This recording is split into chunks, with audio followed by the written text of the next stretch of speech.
Jumpa lagi Sobat Anime, masih dengan cerita Gabimaru, shinobi yang overpower hingga sulit untuk mati. Di kisah sebelumnya, demi untuk bisa bertemu, dan menjalani kehidupan yang tenang bersama istrinya, Gabimaru menyetujui syarat dari Kesogunan, untuk pergi mencari ramuan keabadian di sebuah tempat misterius bernama Shinsenkyo.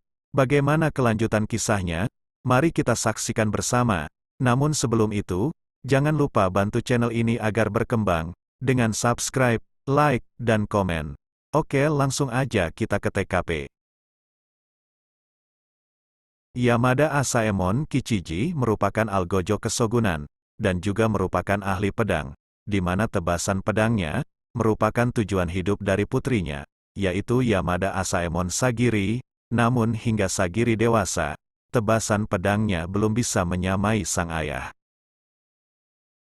Sementara di tepi sebuah pantai, Kesogunan memberikan tugas khusus kepada para terpidana mati, untuk pergi ke daerah bernama Shinsenkyo, guna mengambil ramuan abadi, dan menyerahkan kepada Kesogunan, untuk mendapat imbalan, sebuah pengampunan resmi dari Kesogunan.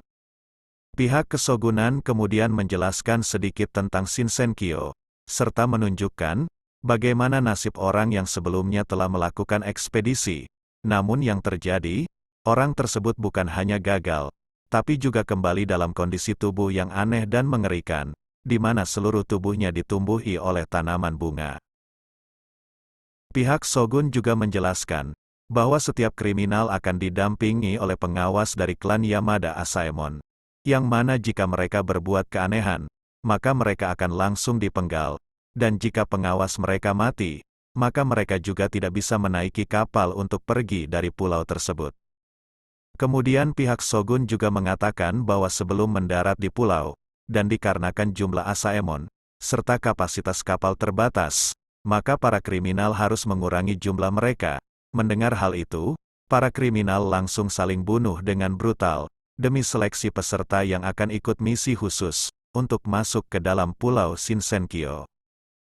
Di antara para kriminal yang mendapat perhatian khusus, karena diperkirakan memiliki kekuatan super, bahkan oleh Kesogunan, mereka diberi tinta merah, maka Gabimaru si hampa adalah yang paling menonjol, karena dirinya dianggap sebagai legenda hidup, yang justru saat kerusuhan itu tidak melakukan apapun. Sedangkan beberapa kriminal yang ingin melarikan diri, memutuskan untuk mengincar Sagiri, yang dianggap lemah, karena merupakan wanita satu-satunya. Tapi Sagiri dengan mudah menewaskan mereka semua. Namun kembali lagi Sagiri merasakan beberapa jiwa yang telah dia bunuh, mencengkram dirinya. Di panggung sendiri terjadi kehebohan, ketika Gabimaru berada sangat dekat dengan Shogun. Saat dia melakukan protes, melihat para kriminal yang saling bunuh. Namun pengawal Shogun justru menanggapinya dengan menyuruh sekelompok kecil kriminal yang berkumpul, untuk membunuh Gabimaru. Tentu saja para kriminal itu dengan senang hati melakukannya, dan meski sudah diperingatkan oleh Gabimaru, untuk tidak saling membunuh, namun mereka tetap saja menyerang Gabimaru, hingga dengan terpaksa, akhirnya Gabimaru memutuskan untuk membunuh mereka, meski hal itu merupakan tindakan yang dibencinya. Kemudian hanya dengan tangan kosong, Gabimaru bergerak dengan cepat, dan menghabisi semua lawan-lawannya dengan brutal, hingga yang menyaksikannya dibuat tak percaya.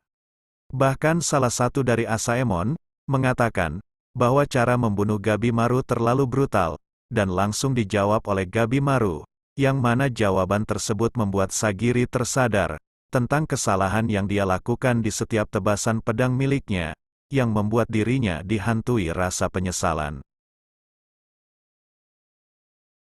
Akhirnya pertarungan yang terjadi di antara para kriminal telah berakhir, dan menyisakan 10 orang yang memiliki kemampuan manusia yang overpower, dan otomatis mereka bergabung dalam tim ekspedisi, di mana masing-masing dari mereka akan ditemani algojo Asaemon dari klan Yamada, yang bertindak sebagai pengawas dari masing-masing kriminal, guna mencari ramuan keabadian di tanah kebahagiaan surga, yaitu Shinsenkyo.